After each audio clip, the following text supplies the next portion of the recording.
إن الحمد لله نحمده ونستعينه ونستهديه ونتوب إليه ونعوذ بالله من شرور أنفسنا ومن سيئات أعمالنا من يهده الله فلا مضل له ومن يضلله فلا هادي له أشهد أن لا إله إلا الله وحده لا شريك له وأشهد أن محمدا عبده ورسوله اللهم صل وسلم وبارك وكرم وأنعم على هذا النبي الكريم وعلى آله وأصحابه ومن تبعه ووالاه إلى يوم الدين وبعد.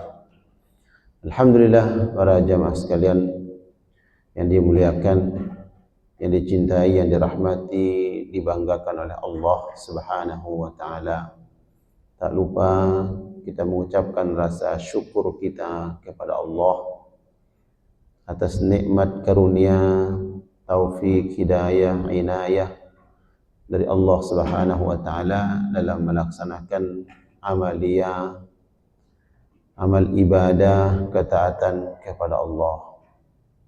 Tentu kita berharap bahwa setiap amal ibadah yang kita kerjakan, yang wajibnya kemudian disempurnakan dengan perkara-perkara yang sunnah, semoga Allah Subhanahu wa taala dengan penuh rahmat dan kasih sayangnya mencatat, mengabadikan amal-amal ibadah yang kita lakukan sebagai bekal utama untuk kita kembali kepada Allah Subhanahu wa taala. Salawat dan salam tak lupa kita sampaikan kepada qudwah hasanah kita Nabi Muhammad sallallahu alaihi wasallam, kepada keluarga dan seluruh sahabat-sahabat beliau. Dengan penuh harap kepada Allah, semoga kita dapat mengikuti setiap kebaikan yang telah mereka lakukan, perjuangan, pengorbanan atas menegakkan kalimat tauhid, menegakkan kalimat Allah Subhanahu wa taala. Allah kumpulkan kita di akhirat nanti bersama ma'an nabiyyin was-siddiqin wasyuhada'i was-salihin. Amin ya rabbal alamin.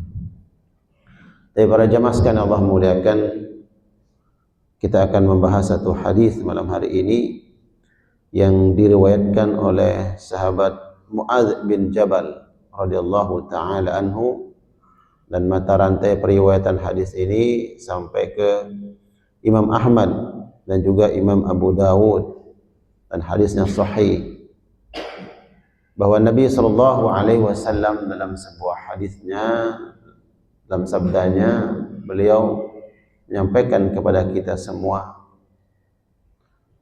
qala Rasulullah sallallahu alaihi wasallam, Nabi sallallahu alaihi wasallam bersabda, man kana akhiru kalamihi la ilaha illallah dakhalal jannah.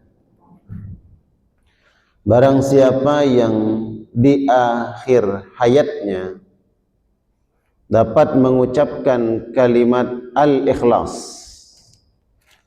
kalimat tauhid, yaitu la ilaha illallah, jaminan dari Nabi sallallahu alaihi wasallam, beliau mengatakan dakhalal jannah. Orang ini dijamin dia akan masuk surga dengan kalimat yang mudah untuk kita ucapkan, tidak menghabiskan waktu yang lama untuk mengucapkan kalimat tersebut, kalimat tauhid la ilaha illallah. Maka jaminannya adalah dukhulul jannah. Siapa di antara kita yang tidak ingin masuk surga? Kita semua berharap. Bahkan insyaallah dengan amal ibadah yang kita lakukan ini tentu dibangun di atas ikhlas lillahi ta'ala. Namun di atas semua itu kita berharap Allah membayar semua amal ibadah kita nanti di akhirat dengan Allah redha, Allah ampuni kita semua, kemudian Allah masukkan kita ke dalam surganya. Nah, inilah kemudian yang dijelaskan oleh para ulama, agar kemudian kita ketika melihat seseorang yang menurut dugaan kita bahwa orang yang kita lihat ini dalam keadaan sakaratul maut, apakah itu saudara, keluarga, kita menjenguk orang yang sakit dan kuat dugaan kita orang ini dalam keadaan sakaratul maut. Disinilah kemudian kita berupaya untuk menerapkan, mengamalkan pesan Nabi ini agar seseorang yang dalam keadaan sakaratul mautnya Allah mudahkan mengucapkan kalimat tauhid, kalimat la ilaha illallah. Yang bagi lil muslim idza ayana ihdara akhihi an yulaqqinahu kalimat al-ikhlas. Kalau ada orang yang sakitnya udah berat, ya, kemungkinan tidak waktu lama menurut dugaan kita, atau mungkin ada orang yang memvonis karena memang dari segi ilmu pengetahuan, pengalaman bahwa orang ini sakit berat, maka hendaknya harus selalu diingatkan, bukan hanya ketika dia menjelang kematian sakaratul maut, tapi dalam beratnya dia menghadapi sebuah penyakit dan kuat dugaan kita, sangkaan kita bahwa mungkin ini penyakit yang menghantarkan dia pada kematian, dan kita semua pasti akan mati, kita akan meninggal.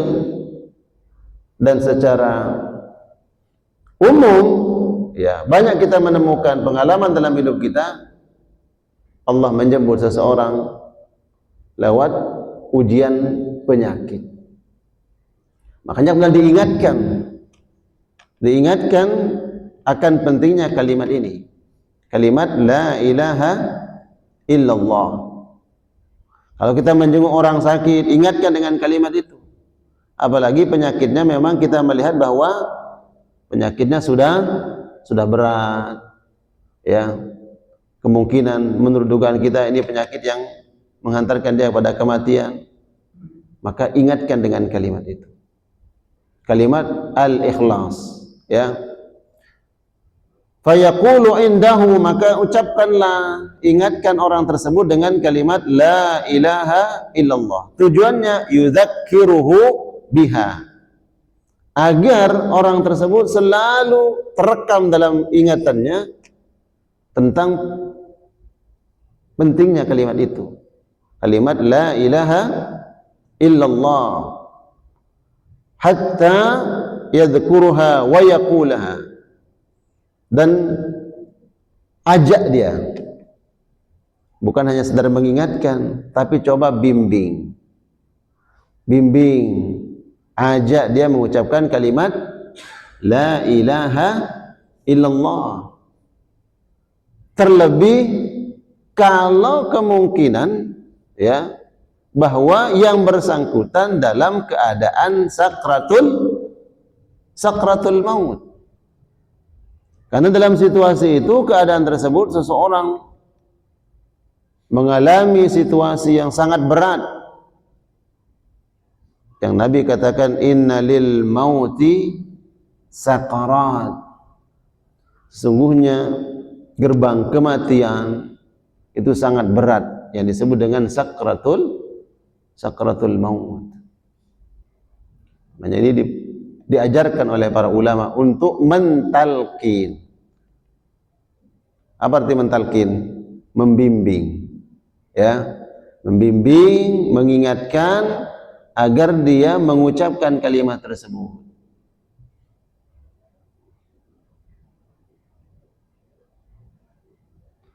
Fa idza qalaha kaffa anhu. Kalau kemudian orang yang kita talqin, yang kita bimbing tersebut, dia mengucapkan kalimat la ilaha illallah, maka kita berhenti. Ya, saya sudah berapa kali Allah takdirkan menuntun seseorang dalam keadaan sakratul maut dengan kalimat la ilaha illallah, meninggal dunia. Itu beberapa orang di rumah sakit, kemudian ada yang di rumah menuntun dengan kalimat itu. Kalimat la ilaha illallah. Bagaimana cara menuntunnya? Cukup satu orang. Nah, ini penting. Jangan semuanya la ilaha illallah, la ilaha illallah, ramai berisik. Walaupun ini kalimat thayyibah. Paham ya? Walaupun ini kalimat thayyibah, kalimat ikhlas, tapi disebutkan, dijelaskan oleh para ulama, cukup satu orang saja yang mengingatkannya. Bisikkan di telinga kanannya kalimat la ilaha illallah. Fa idza qalaha kaffa anhu. Kalau kemudian kita sayup-sayup, kita dengar yang bersangkutan membaca, mengucapkan kalimat tersebut, kita diam. Biarkan dia membacanya. Biarkan dia mengulang kalimat itu. Ya. Fa in huwa takallama bi kalamin ghairiha, kalau yang bersangkutan engkau mendengar, kau melihat dia mengerang kesakitan atau mengucapkan kalimat-kalimat yang lain selain kalimat-kalimat thayyibah, terutama kalimat al-ikhlas la ilaha illallah, maka a'ada talqinahu raja'a an yakuna akhir kalamihi la ilaha illallah. Ulang terus, ya, bacakan kalimat tersebut, jangan berhenti. Raja'a, dengan penuh harap, kita minta kepada Allah dengan membacakan, dengan mentalqin, dengan mengulang kalimat tersebut dengan penuh harap kepada Allah bahwa yang bersangkutan mengulang kalimat tersebut, mengingat pentingnya kalimat la ilaha illallah. Saya mungkin pernah saya sampaikan di sini. Kalimat ini kan mudah untuk diucapkan sebenarnya. Ya. Lebih mudah daripada kita menyebut kata ibu. Ibu itu berapa huruf? 3 huruf. I-B-U, ibu. Atau bapak. Kalau bapak berapa huruf? 5. Coba hitung, kalau kalimat la ilaha illallah itu berapa huruf itu? Lebih banyak dari kalimat ibu, lebih banyak daripada kalimat bapak. Tapi kalimat yang mudah ini, ya Rabb, bisa saja kemudian menjadi sangat sulit, berat untuk diucapkan, kecuali oleh mereka-mereka yang ahli kalimat la ilaha illallah, yang terbiasa dengan kalimat itu, yang selalu memberikan hak daripada kalimat itu, yang hidupnya di atas kalimat la ilaha illallah, yang kesehariannya, kehidupannya terwarnai oleh kalimat la ilaha illallah. Itu mengesahkan Allah, mengibadahi Allah, bertawakal kepada Allah, sabar karena Allah, ikhlas karena Allah.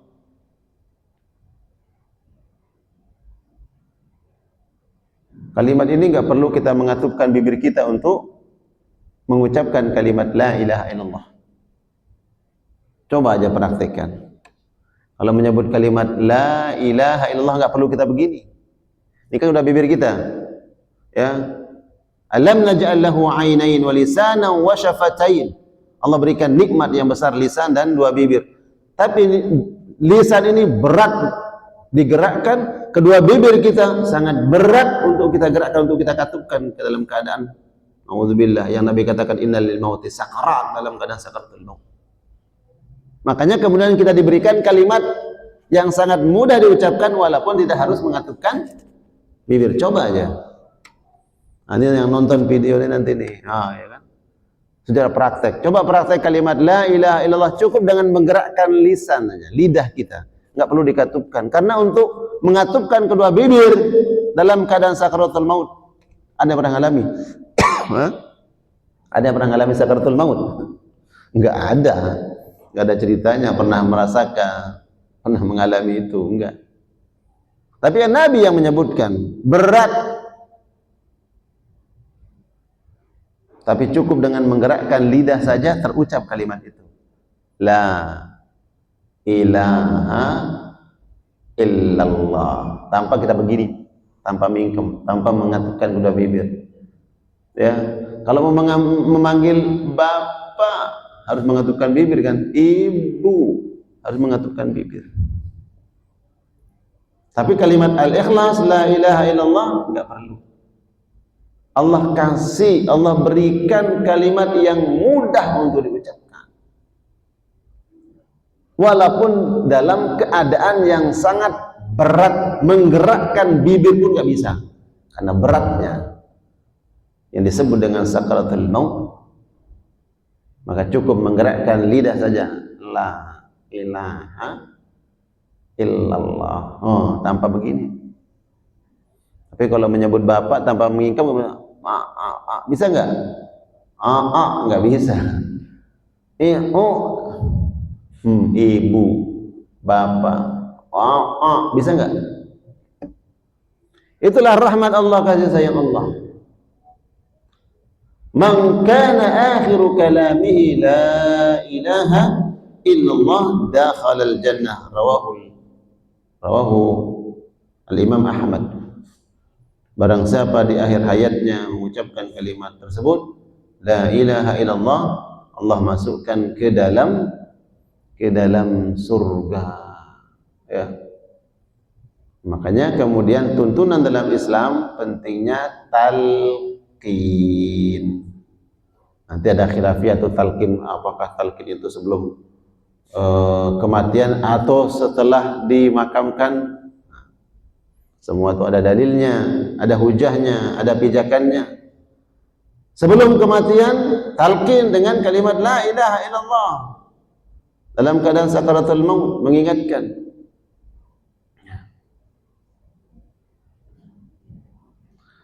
Saya pernah dapat cerita, ada seorang syekh di Saudi, itu muridnya cerita bahwa dia punya burung apa namanya yang bisa diajarkan untuk bicara tuh? Burung beo. Burung beo. Ada yang punya burung beo di sini, Pak? Ya. Ini pemuda punya burung beo. Setiap dia pergi keluar rumah, dia ucap salam. Dia latih tuh burung beonya untuk jawab salam. Assalamualaikum. Waalaikumsalam. Pulang ke rumah juga gitu. Assalamualaikum. Dijawab sama tuh burung setiap hari sampai fasih. Dan yang dia ajarkan kalimat al-ikhlas. Itu burung menyebut kalimat ikhlas dan la ilaha illallah udah kayak manusia saja. Ya. Makharijul hurufnya udah bener juga. La ilaha illallah. Ya, tapi sebenar-benar makharijul huruf burung ya pasti ada suara yang aneh. Tapi fasih dia menyebut kalimat la ilaha, fasih banget, fasih.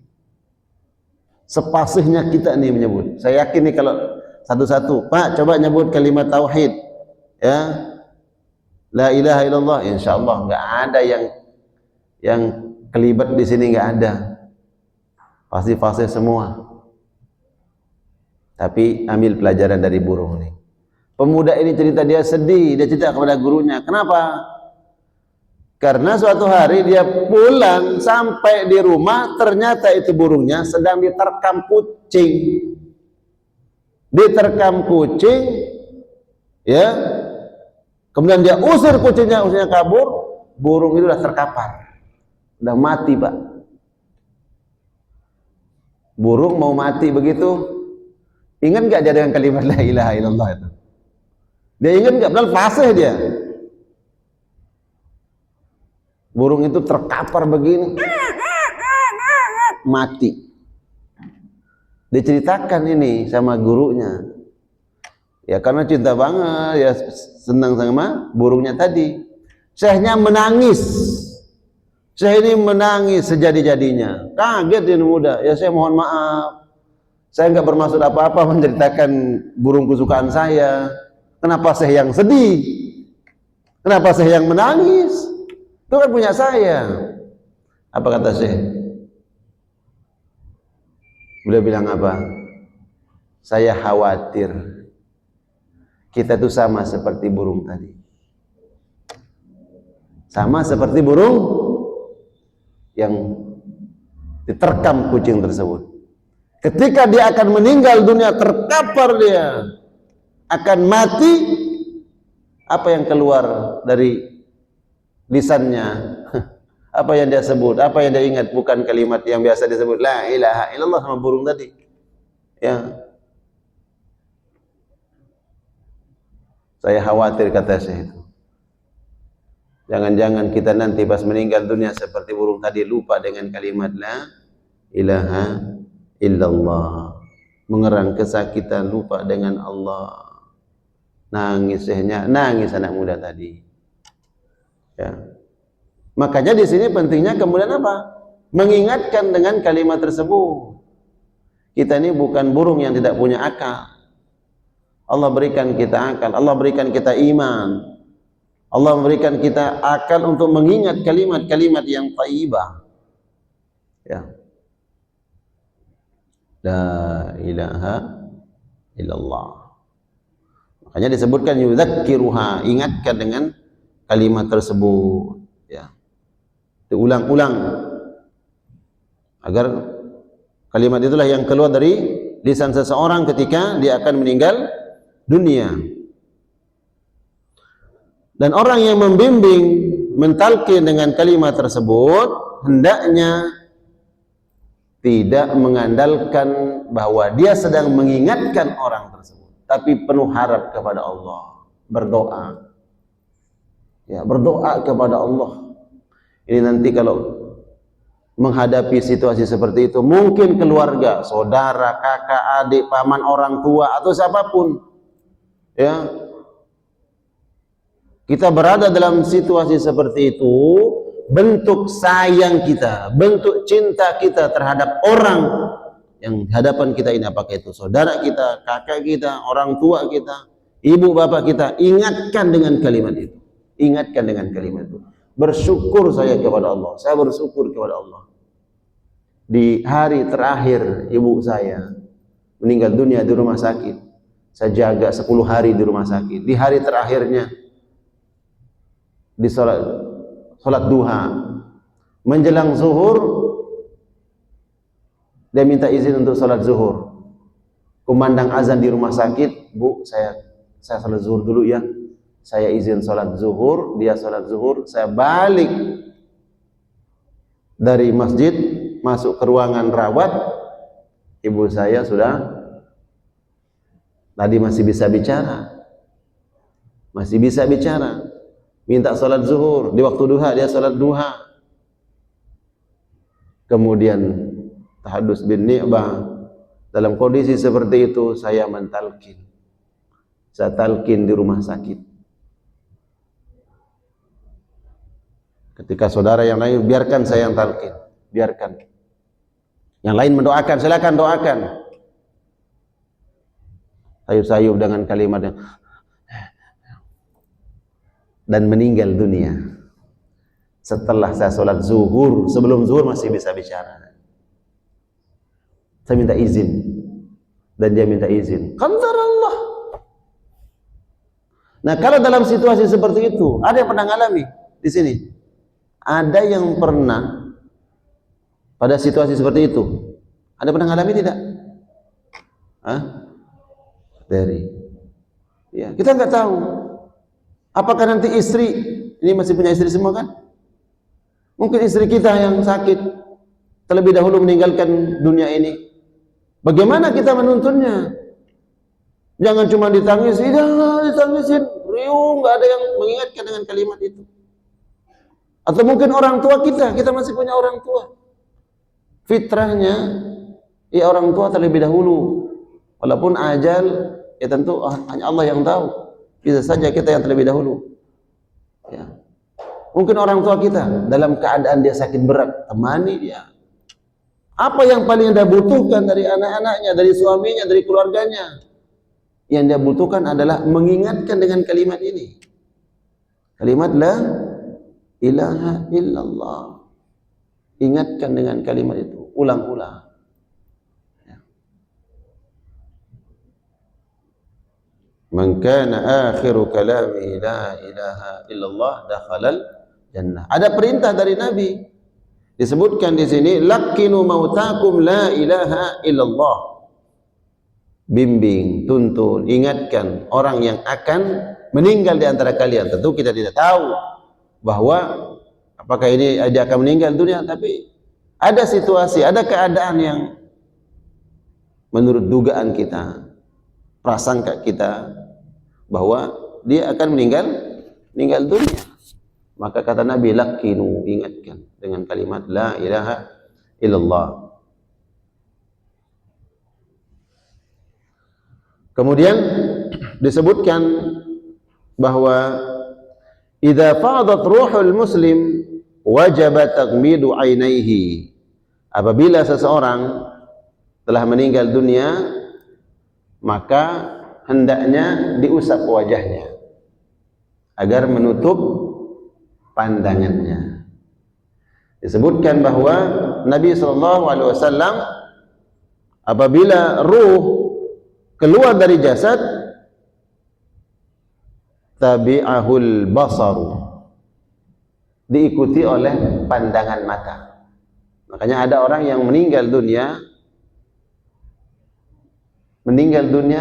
dia dalam keadaan, mohon maaf, terbelalak. Nah, di sini kita tidak boleh seuzon. Di kalangan masyarakat kita ada hal-hal yang kadang kita tidak pahami. Bahwa kalau ada orang yang meninggal dunia matanya terbelalak, berarti ini sakaratul mautnya berat. Dia disiksa oleh Allah. Ya. Dari mana tahunya? Soalnya di sinetron begitu. Disebutlah di Indosiar katanya, kalau mati itu melalak. Ya, mohon maaf. Nabi SAW ketika Abu Salamah meninggal dunia, Nabi lihat, dan Abu Salamah, mohon maaf, kalau bahasa kita itu matanya terbelalak. Bukan terbelalak yang begini, enggak, dia melihat. Disebutkan kemudian Nabi mengatakan apabila ruh itu keluar dari jasad maka diikuti oleh pandangan mata. Gini. Ya, makanya kemudian disyariatkan diusap wajahnya. Gitu.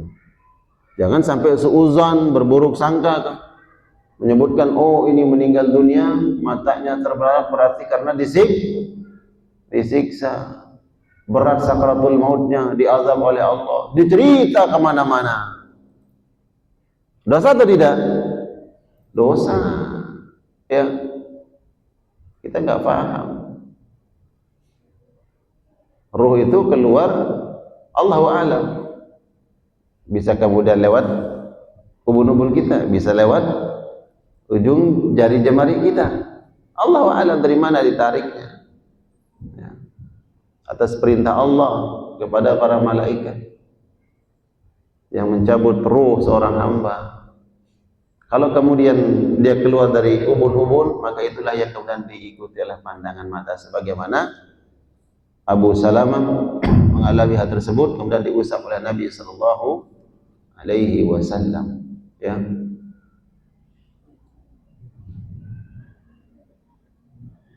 Wa alla yuqalu indahu illa khaira. Apabila kemudian kita menjenguk ya orang sakit, maka tidak ada kalimat yang kita ucapkan melainkan kebaikan. Atau ketika kita bertakziah, tidak ada kalimat yang kita ucapkan melainkan kalimat-kalimat thayyibah. Menjenguk orang sakit, apa penyakitnya Pak? Insya Allah sembuh. Itu doa. Walaupun kita tahu umpamanya kemarin teman saya sakit begini meninggal umpamanya. Jangan bilang, ya Allah kemarin teman saya sakit begitu loh Pak, meninggal dunia. Ini membunuh orang sebelum dia mati. Berkatalah yang baik, karena bisa jadi itu doa. Insya Allah Pak sembuh. Karena ada malaikat-malaikat, disebut oleh Nabi bahwa ada malaikat-malaikat berada di sisi kalian, yu'amminuna ala ma taqulun. Malaikat itu mengaminkan setiap apa yang keluar dari lisan kita, baik untuk orang yang sakit ataupun orang yang sudah meninggal dunia. wa alla yuqalu innahu illa khaira. Ketika engkau menjenguk orang sakit dalam mungkin berat penyakit yang dihadapi, atau kita sedang bertakziah, maka hendaknya yang diucapkan kalimat-kalimat yang baik. Nah, kata khaira itu disebutkan oleh para ulama adalah pertama ad-doa, mendoakan. Di bab sebelumnya kita pernah membahas di sini tentang doa. Kalau kita menjenguk orang sakit, yang paling utama adalah doa. Walaupun nanti mungkin kita bawa juga bingkisan, ya kan? Bawa buah, bawa roti. Pas dia sehat kita nggak bawa apa-apa. Pas dia sakit, makan buah dia nggak enak, makan roti dia nggak enak, kita bawain yang enak-enak. Tapi yang paling utama doa. Allahumma rabban nas adhibil ba'as ishfa anta syafi la syafi illa anta la syifa illa syifa'uk syifaan la yughadiru saqama. Doa. Karena malaikat mengaminkan. Begitu juga kalau kita bertakziah, jangan mengucapkan perkara-perkara selain yang bernilai doa. Ucapan kita doa. Walaupun kita enggak sedang begini, ya Allah ampun dosanya, enggak. Kalimat yang baik pun jadi doa. Ya Allah, si fulan, bapak ini orangnya baik. Itu doa loh. In ahsantum li anfusikum. Kalau ada orang yang menyebut kebaikan untuk kita, kebaikan itu dapat untuk orang yang kita sebut kebaikannya. Ya Allah, bapak ini tetangga yang baik, ya, dia teman yang baik. Itu menjadi doa. Dan sahabat pernah diingatkan oleh Nabi, ada seorang, ya, ada jenazah yang lewat. Kemudian para sahabat menyebut kebaikan-kebaikan orang tersebut yang meninggal dunia. Kata Nabi, wajabat. Apa yang kalian ucapkan tadi berupa kebaikan, maka si mayit wajib. Maksudnya apa? Dia pasti mendapatkan kebaikan dari apa yang kalian sebut-sebut tadi. Tak berselang lama kemudian ada juga yang dibawa. Kemudian para sahabat mengatakan, ya, dia menyebut bahwa ini kayaknya orangnya begini-begini. Wajabat, kata Nabi. Ya, kalian adalah para saksi-saksi Allah di atas muka bumi. Kalian menyebut keburukannya, dia mendapatkan keburukan. Jadi doa yang kita sebut adalah doa, yang kita ucapkan adalah doa, yang kita singgung adalah doa. Kalimat-kalimat baik itu yang paling utama adalah doa untuk yang meninggal dunia atau untuk yang sakit. Yang kedua, illa khaira, janganlah kalian mengucapkan sesuatu melainkan kebaikan. Apa makna khaira di sini? Yang dimaksud dengan khaira adalah selain doa, jangan mengucapkan sesuatu yang menyebabkan keluarga yang sakit ataupun keluarga yang meninggal dunia menjadi sedih. Ya. Bertakziah itu tujuannya menguatkan ahlul musibah agar dia bersabar, dia ikhlas, dia redha. Ya, itu tujuan daripada takziah. Maka jangan menyebut sesuatu yang kemudian memberatkan keluarga. Apa itu? Kalimat-kalimat yang buruk. Ya. Karena kalau kita menyebut hal yang buruk, itu diketahui oleh keluarga, membuat keluarga jadi sedih. Ya. Dan itu adab-adab yang diajarkan dalam menjenguk orang sakit ataupun dalam bertakziah. Ya. Bahkan perkara-perkara mubah sekalipun, ya. Mubah itu sesuatu hal yang boleh kita lakukan. Tapi perkara yang mubah pun kemudian dilarang. Padahal mubah boleh, tapi dilarang. Kenapa? Karena ahlul musibah sedang mendapatkan sesuatu goncangan, ujian. Seperti seseorang tertawa, bercanda. Dan itu saya sering menemukan, ini sering saya singgung. Dia bertakziah, tapi kemudian cekakak cekiki ketawa. Padahal di sisi lain sedang orang mendapatkan musibah. Boleh saja sekarang kita ketemu sama orang, oh subhanallah, gimana kemarin bisnis yang ini? Boleh nggak? Mubah.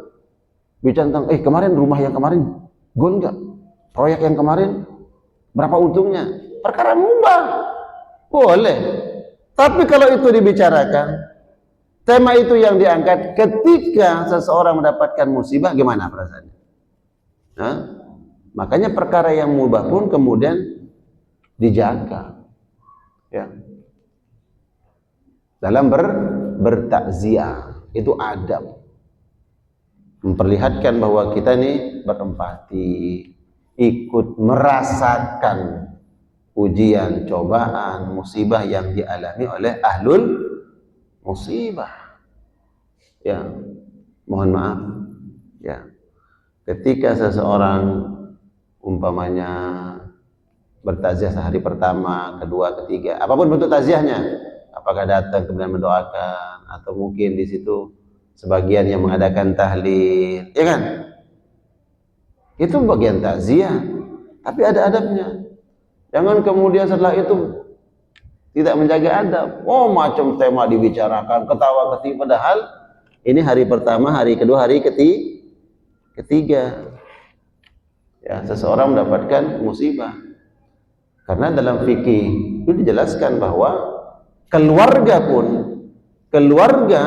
enggak boleh melakukan perkara yang mubah di hari pertama, kedua, ketiga. Contoh, kalau seorang perempuan meninggal saudara laki-lakinya.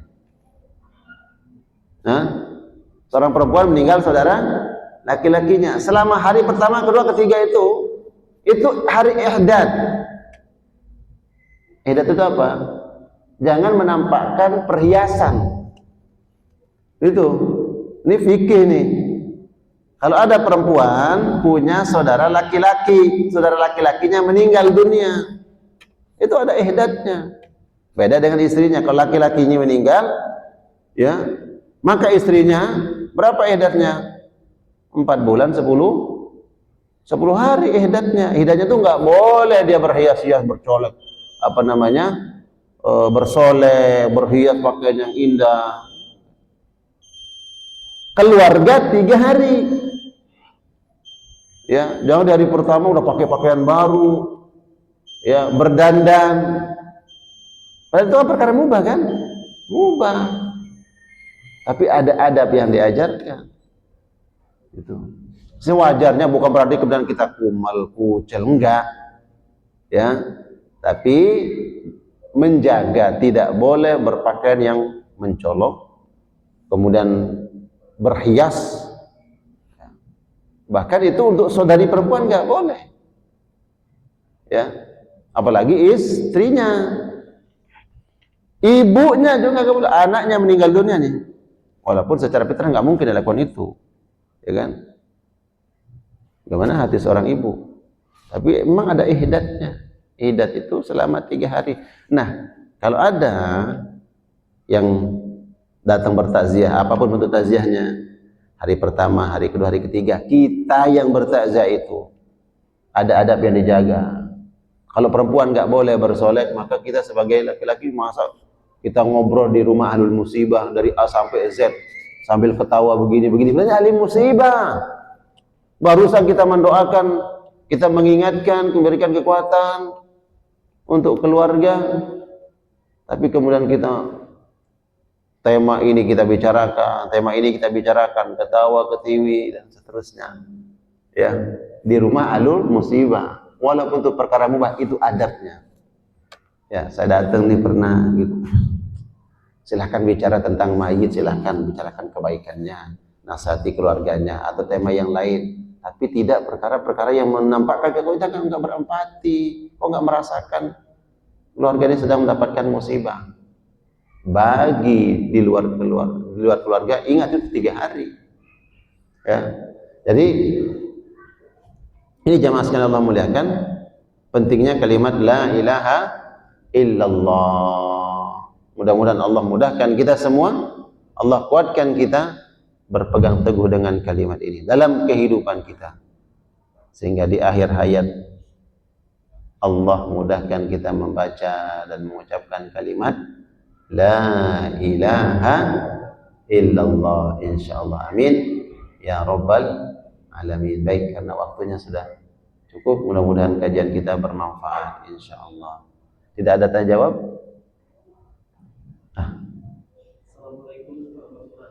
Waalaikumsalam warahmatullahi wabarakatuh.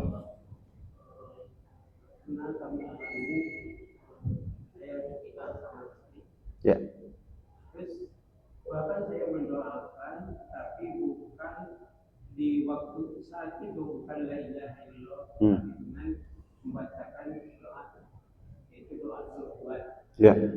Dengan kenapa saya baca itu? Karena dapat darinya baik untuk mendoakan. Ya. Tetapi saya di waktu saat itu datang dokter, itu saya udah meninggal, udah nggak ada Pak.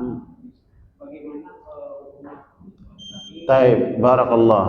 Pada intinya adalah kalimat-kalimat thayyibah. Apapun itu, apakah itu selawat kepada Nabi, apakah tasbih, apakah tahlil, apakah tahmid, tahlil la ilaha illallah, atau kalimat-kalimat thayyibah yang lain. Tapi yang paling utama adalah disebut oleh Nabi, ingatkan dengan kalimat ini. Ini yang paling utama. Kalimat la ilaha illallah, karena sudah ada jaminan dari Nabi sallallahu alaihi wasallam. Kalaupun kita beristighfar, kita suruh menyebut istighfar, ingat bertasbih atau kalimat-kalimat yang lain, kalimat-kalimat thayyibah boleh. Ya, tapi yang paling utama adalah kalimat la ilaha illallah. Nah, kondisi kemudian istri ketika dokternya visit, ngelihat kondisi keadaannya, ternyata sudah meninggal dunia, berharaplah bahwa apa yang nanti Bapak tuntun, ya, Bapak sebutkan untuk istri, mudah-mudahan itu dia bisa ucapkan, walaupun lisannya tidak mengucapkan, tapi hatinya, ya.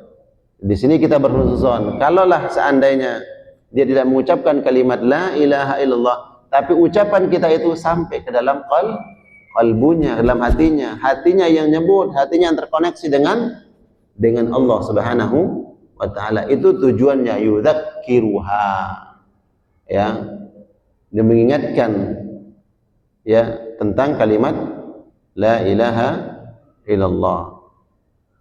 Mungkin dia tidak menyebut, tapi hatinya, kita berharap hatinya terkoneksi dengan Allah Subhanahu wa taala. Baik, begitu ya.